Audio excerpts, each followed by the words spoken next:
Why are you laughing? You were saying anything. Josie, Matthew, welcome to the podcast. Welcome to my first episode of whatever the podcast name will be. It's good to have you guys. But Thank you for having us. yep, I got you. I know. I remember we were talking about Sagara Studios before. I remember back then when we had it. It was like what 2020. We were thinking about me and Noah. We were actually gonna do you as our next after Caleb and Abenezer, but man, you know what happened. Saga, whatever happened. Like I don't want to bring up name gun.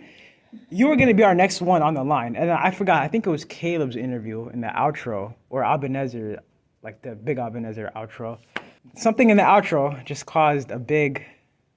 I don't know if you guys remember that. I have a good memory of that. Yeah. No need to get into that though. But finally, we're here. It was about a year and a half ago, but now we're here in person. A year and a half later, no more this quarantine phenomenon.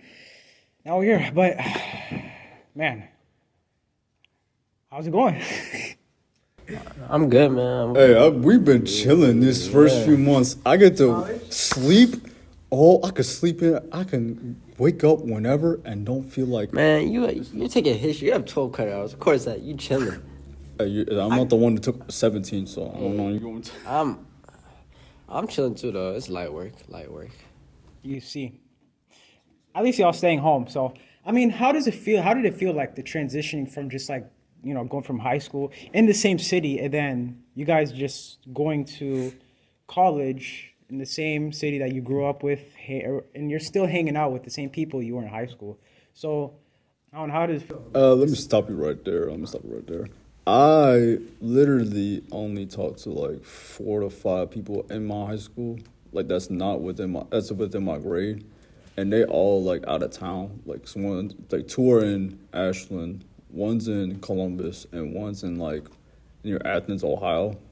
Like it's in a college called Hawking College. So I talk to them like once in a while, check on them, see how they doing, or I respond to their story or something like that. But besides those people, I barely talk to anyone.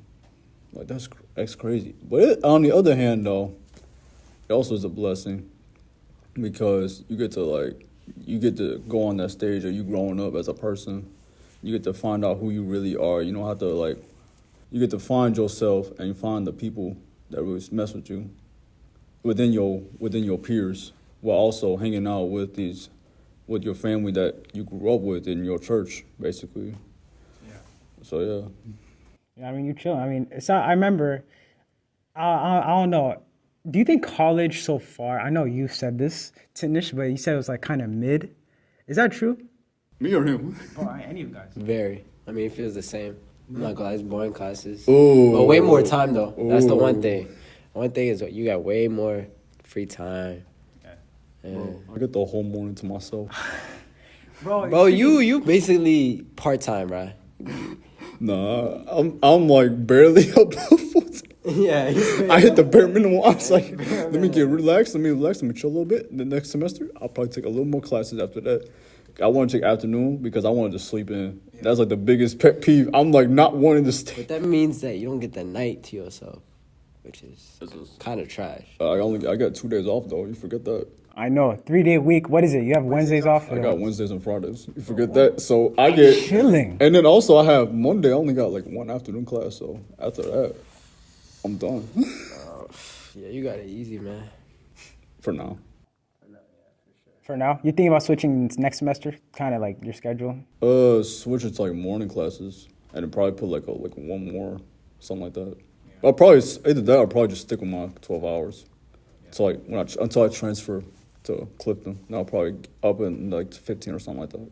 That's cool. But yeah, so it's a lot different than high school senior year. Oh no, the classes I'm not gonna lie, they're both boring, but you loved it and you hate it. Yeah. You loved it for the people, but you hated the course itself. Except for one, the AP European History, because I really loved that course because it really challenged me. And it's not even like it's not a class; it's like a discussion and a lecture for me. And it's like me and 2 other people, and then our teacher. I think his name is Mr. Brown, and I really enjoyed that class like that entire year. Yeah. But I mean, just like in high school, like you were doing a lot of like extra stuff, not just school, but like sports and all that. Like in college, would it be like, is it kind of tough finding like extracurricular stuff to do? No, that's actually It's very easy very to easy. find. Yeah, You, It's you could everywhere. it's I know, yeah, there's a lot of them, but like, But the are they like a more interesting to get in, or the high school is different? That would depend on what club you're trying to go for. Yeah. And the group of people you're trying to go with. So if you like, I'm trying to figure out, if you're like trying to figure out like, oh, let's join this African American club, and you're not really interested in it, then don't go for it. But otherwise, I don't know. I don't know how to describe it. It's like very different, but I can't find the words really to describe it. Thing is, like you can join so many. I like found 6 different types of extra things, and also like you get way more networking because there's way more people, way more. You find people who are doing the same path major, so they tell you what group, what class to take, and then you just find. So yeah, and also college is definitely better with like sports. Like you can just go. They have a whole gym you can go whenever, rec center, anything else you can do. Free membership. Well, I mean, for you, it's kind of Saudi. Don't blame me. Blame the school. Yeah, you. I can't do it. I don't know why. I literally asked. Blush have a rec center? No, they don't. This school is small. That's tough. You got it. That's. I'm gonna try to do after third during spring. But actually, talking about sports, I was actually thinking about this earlier. I remember back in your like last year when you're a senior, you're doing the cross country, track. Those are your main sports, right?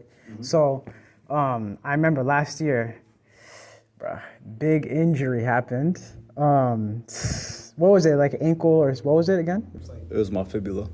Fibula. Which one was right? It was the right one. It was my right one. Yeah. So, man, I know it's tough, especially getting your senior year. It was during the cross country season, so. I mean, he was breaking records. I It's know, PR yeah. every single week. Yeah, let me tell you the story about how it happened. I think it was like around like week. It was like the second Saturday of October. It was at Ross, so I did that race. I had a 17:24, and I felt something weird in my leg. I didn't know exactly what it was. So I was like, you feel fine immediately, but then you feel like in the afterwards, you start feeling the after effects. Like you feel exhausted, you'll feel sore, especially if you run like everything you have. Like that's the main memo of the sport. It's about mental toughness. That's more like the thing that interests me in that sport and in track as well. They just are more mentally challenging to me, which I like. So anyway, back to the story. It felt weird, and then I was like limping the entire rest of the time I was at Ross. I was just limping everywhere. So I was like, I feel something was like not right, but I don't know. But little did I know at that time it was like a stress fracture I had. Yeah. So, and then I remember I had to rush because you two were supposed to come at my place. So, and then I saw a snap from you and Caleb each if you guys haven't came. So I was like, bro, you know what? I'm getting caged myself, bro. I went home, I showered, and I ate. Like, I rushed this. Like, I was on time because, as soon as you guys were at Shalom's house in the meanwhile, getting ready for the wedding. Yeah. And then my dad was coming to pick you guys up. I had to rush. And it was like probably a few minutes afterwards that you guys showed up. I was like, and I was limping everywhere. In the meanwhile, I was like, oh, man. So then we went to the wedding. We all had a great time. And then fast forward to Monday, I got checked out. They think it was just like I forgot what they said it was, but they wrapped my ankle around every day, and I ran on it. It felt fine.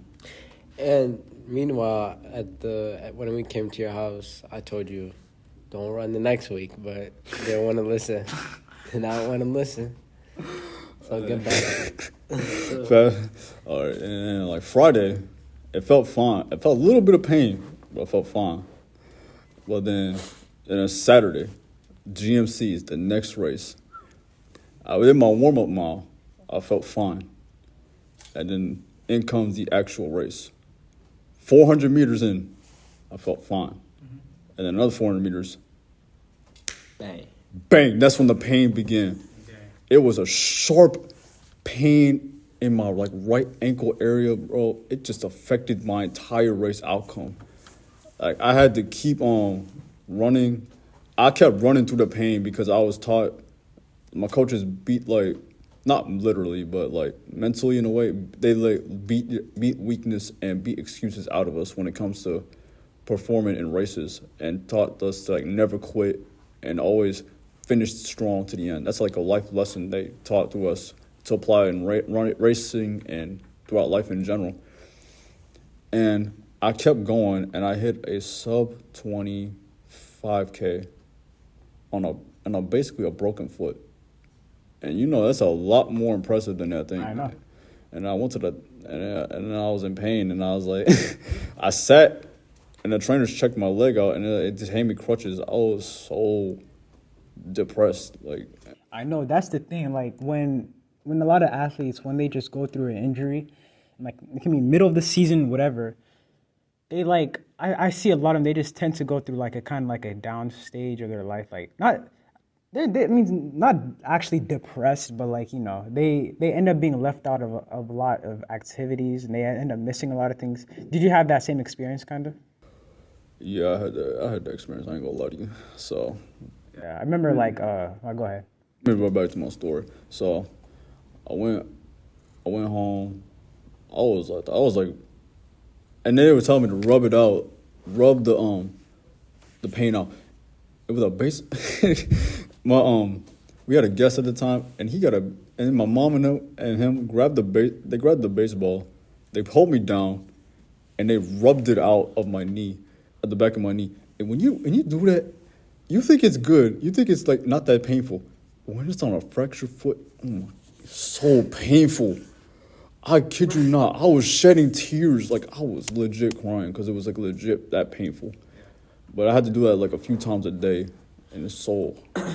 And then I didn't show up to church the next day, and then my mom said, "Hey, Caleb and Shalom were wondering where you were at." I was like, "They didn't text me." That's the weirdest. I'm like, that's weird, funny. They never text me that. They never text me, "Mom, all right?" But anyway. Flash forward to Monday. There was a middle school. We were supposed to help out with a middle school meet that was happening in our high school. And my coach literally just told me, "Go home." That's what she literally told me. I want to help. Oh, come on now. You can't just do this thing. I was like, and then like the best I could do was literally just sit a chair. She gave me a chair and just told me to sit here the whole time. I was like, it's better than nothing. So I'll take it. Flash forward to Saturday. It was the last meet of the season because if I wasn't injured, then there was a guaranteed chance I would have advanced and qualified for the regional meet, which would have been in Dayton that next Saturday. There was a 100% chance I would have qualified, but, it is what it is. And then, it was at Voice of America. And seniors' tradition is they always have us go on this hill. Yeah, the big hill at Voice of America. Yeah. You know how hard it is for me to get up that hill? Bro, I had people to carry me up the hill, and it was so bad, bro. Dang. It was worth the view. It was worth the view. It was worth it. I mean, I've been up there. Yeah, you can see like Kings Island. Really? Wait, where? Yeah, Like it's like a big hill. It's you like, you weren't there. You didn't go there, did you? I don't even know where that's at. yeah, but yeah. I mean, I remember. Yeah, I remember your injury. It looked pretty bad on you. And like I remember when fall retreat last year. Like you had to you were there, but you basically missed it, kind of. Like you were there, but like You were standing on crutches just watching us I know, play yeah. four school. What was that? just doing all the activities. Like, Night school. and the fact is, it was your senior year, like your last fall retreat in youth, and then you just had to you couldn't really do much because the injury, like. Bro, I was just sitting there. I was sitting there watching y'all have fun. I'm just sitting here like, and my Not gonna parents lie. literally told me, they were like, "I don't think you should go." I'm like, "I want to go. I insist on going because why not?" I think I would have dropped the crutches and just played. You want to risk be? it all. It would be worse. So but anyway, I went to the doctor's like that Tuesday, and they told me, it was like, yeah, you got a fractured bone. I was like, oh. One time, I was crutching my way down the stairs on my way to school. Ooh. I tripped and fell. I landed on my foot. That's No, it was at my house. Oh man. It hurt so bad. My dad rushed over. He's like, "What are you doing?"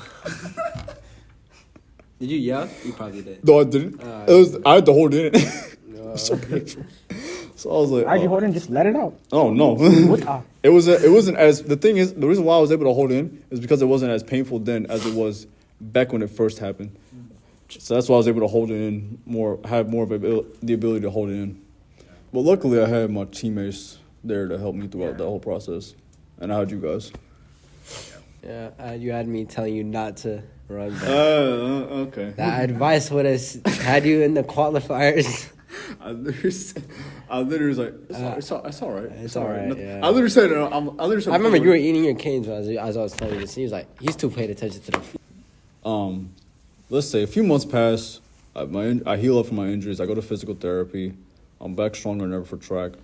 Every race I had, every practice I had, I remember the moment where I was just sitting at home on like a broken foot, and I was like, I cannot be me. I have to take all the precautions I need, ice bath, Epsom salt, hot bath if necessary to relax your muscles and all that other stuff. And that eventually led me to GMCs of track season, when I did the impossible. Not only did I PR, but I PR by a lot. It was like, I had like a 4:52 in the mile. So here's the thing. Let me tell you, the race at GMCs was like, the front pack's right there. I'm like right behind them the entire time. For 4 laps, I was dead behind them. And because of that, because I wasn't going to quit, I wasn't going to give up. And from there, I was able to get like a 4 minutes and 38 second PR because of that. And then for the 800, it was the exact same thing. The front pack right here, and I'm like a little bit farther off behind because I'm a little exhausted. Yeah. But I was able to like start slowly chase them down. The districts, the good ones, because that was my birthday week. I turned 19. So I think my birthday was the Wednesday that the prelims meet. So there's one problem. It was raining that entire day. Not the entire time, like the first half of the meet, it was raining. And it was cold, bro. It was so unbearable. Like, as soon as you take off your stuff and you on the line, you just feel this freezing cold weather. But it's like, I ran in it before, and I had arm sleeves on, so it wasn't that bad. The mile, it was easy to do it. The 800, I had to fight for qualifying. The straight from the back, there's like 2 groups. The slow group and the fast group for the mile. That was the easy thing. For the 800, fast group, slow group. I had to literally stick with them. And I was like, no. I was not. I'm not going to end my season like this. No. And then on Friday, it was a good day. I'll tell you why. I watched first. And then I qualified for regionals. But I was so hyped, bro. I did not care about the 800. I was like, y'all can have that. I don't care. That's not my thing no more. Thursday was his graduation. It was also my team's award ceremony that night. And I was like, I was like to my team and my coach, I love y'all. This is like my brother, man. I can't just like not go to his grad ceremony. If you went to mine on that Monday. Oh yeah, I did forget to mention that. Grad was I remember that. It was that Monday. I was so happy. I was like, I'm done with this school. Bro, 5, like in 1 week, you could ask Shalom, you could ask Salem. There was like fight after fight after fight after fight after fight after fight after fight. And there was like a stabbing. And then there was 3 dudes jumping a guy in the bathroom. Not in the span of a week, but like, this is like in the span, I think, of like 2 months. And I was looking, I was like, I'm not surprised anymore. Because like, I see this all the time. Yeah. Like, you see worse, like, outside of Coleraine. Like, people get shot and everything. And I'm like, that's so sad. That's so depressing. I was like, I'm done with this school. I'm packed up. I'm leaving. I'm glad I ain't never coming back. Hey, that's how he felt about Walnut. Walnut ain't that bad, though. It's not that bad. What? Walnut. When it's not bad, what? Yeah, it is Y'all so school- boring. Y'all school not that bad as us. Fight wise. Bro, one is in a way worse neighborhood than Coleraine. It is. Yeah, it's Way not- worse. It's not even close. We had But like, still. my senior year, like, dude, just the first month, we had like 7 lockdowns. Because there was like drive-bys and everything. Do you remember that one kid that got killed literally they just kept, there was just stupid freaking shootings and they couldn't control themselves. So I'm like, I'm getting up out of here. This is trash. Anyway, I wasn't even. I thought you were talking about just because how school. I didn't know you were talking about like how bad the neighborhood is. I'm talking about how bad the school. It was so boring. Kids was boring. I literally just went to class, popped my headphones, and did work at home. I literally didn't even do anything. Bro. And I stuck to the one person two people I talk to every day. Like I don't have that many friends, even at UC now. I met a lot of people at basketball at the extracurricular activities, but I stick to like 2 people I talk to like every day. But yeah, I'm happy we packed up. We at UC now. That's true. Senior year was crazy, but also for outside of school, not only were you a leader in like track team or a cross country team, whatever, but you're also a leader in different outside school stuff like youth. Like both of you guys were leaders in youth and at your church. So I know that I don't know who was it. It was just you two, Jill, and Keeman. That's it, basically. Let's say there's basically 3 of us because Keeman is like, I'm gonna be honest with you. Keeman just doesn't. Sometimes he doesn't show up at all. I'm gonna be honest with you. Oh, are you talking about for the? Just like the- He never showed. He never showed No, up. I don't. The thing is, I don't think he signed up for that. Yeah, I don't No, think he I'm did not either. talking for LOL. Just like throughout the whole school year, you guys. Oh, were, Yeah, like, yeah. Hold he on. can. LOL. We didn't even do LOL. I know, yeah. Like the first few months he did it, and then The only afterwards thing we did was Grant's house meeting. That's it. And, like after that, we didn't really do anything. Yeah, we didn't even go. but I didn't have a ride. the first few weeks of fine arts, he wasn't really showing up, but then he started, and then he kind of started just coming in. Actually, let me tell you a funny story. I don't think I already told you this, but that night where y'all went to Grant's house and Alex was supposed to pick me. He was supposed to pick me up. Yeah. I sent to my location. He was like, oh dang, that's tough. Dude, the He's like, dang, that's tough for you. You on your own. He's like, basically you on your I own. was looking at him text that text like right when he said that. Like I was right beside him. I was like, yo, why are you like? I was like, bro, I'm gonna kill this man, bro. I should use that against. Actually, never mind. I'm not gonna use that against him because it's a misunderstanding, bro. But what I was trying to say is, when you guys became seniors for youth, I mean, both of you guys were in the youth for like since 6th grade, right? He was a year old. He was Fifth a grade, grade, fifth grade, 6th grade, and as the years coming up before COVID, that was like really the last year. All like the OG kids, like and everybody. Let me tell you something. Wait. We had when remember Mally, David, Josh. I kind of missed the question. You said all the years. You said Yeah, like I was gonna say like the way when you guys saw them as like being kind of like basically the student leaders of youth, and then now after COVID coming back, now it's you guys that were like leaders of the youth. So like when you saw them as student leaders, like were you kind of expecting like to play like a big role when like you guys would become seniors in youth? Like how would you guys like? No, I will be honest with you. like, kind of they not, basically were senior leaders until they were basically the leaders until COVID. they were definitely important, but they just had to be themselves for. That's their key thing. That's what it was. Just be yourself and like make everybody involved, and then. And they did a really good I job don't with consider that a big. Because I'm not gonna lie, the way I saw them, I wouldn't say I was like, oh shoot, like like, dang, I feel like I'm gonna have to do a lot for youth when I'm older.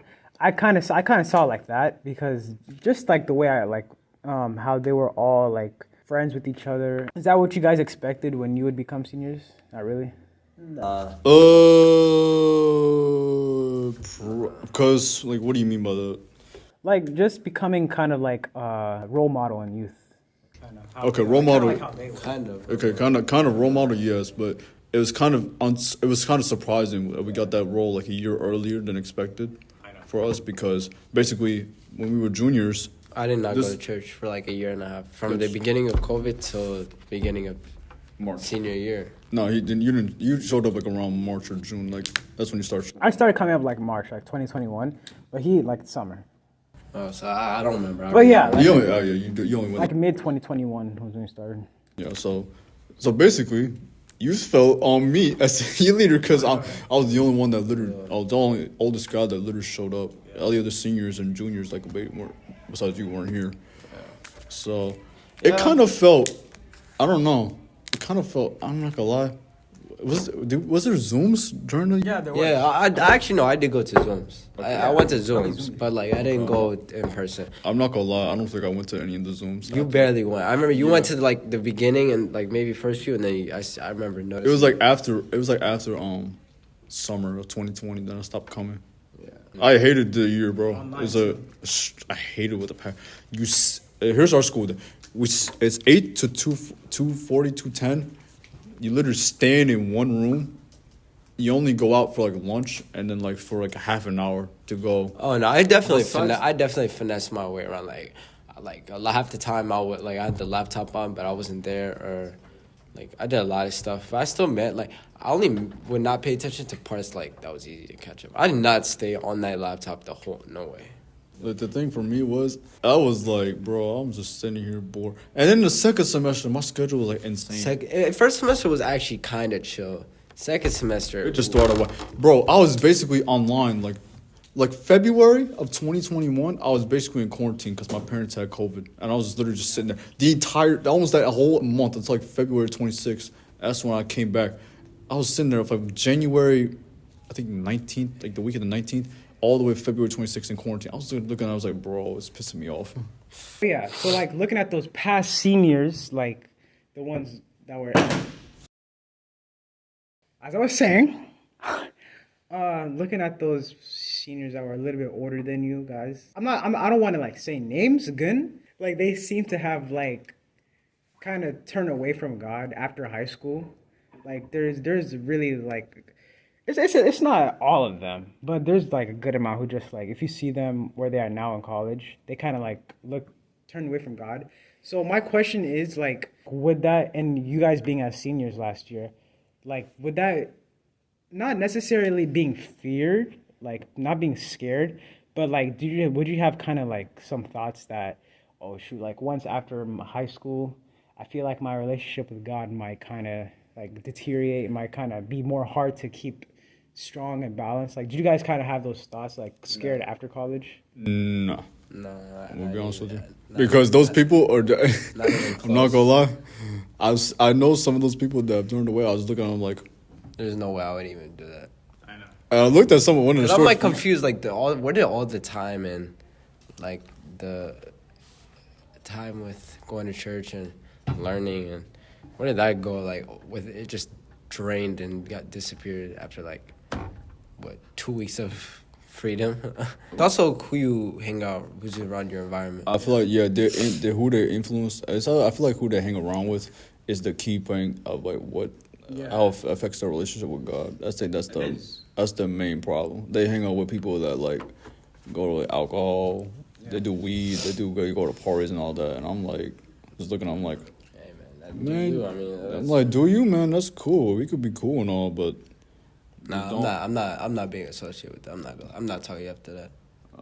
I mean, it's you. I mean, as long as you don't ask me to do that stuff. Like, as long as you know, if you ask me like more than if you ask me, like if I don't know you, Especially ask if me, you ask me, like, and then you think if you ask me for the first time, then I'm just gonna say no. But if you just continuously ask me, then I'm gonna cut you off. That's the thing. Like twice or and after you try to help, like I would at least maybe. It depends on how close I am with, but I'll try to at least help them. They still don't. oh, do this with me. Oh, drink whiskey with me. Oh, you all this stuff. Oh, so shut up. No.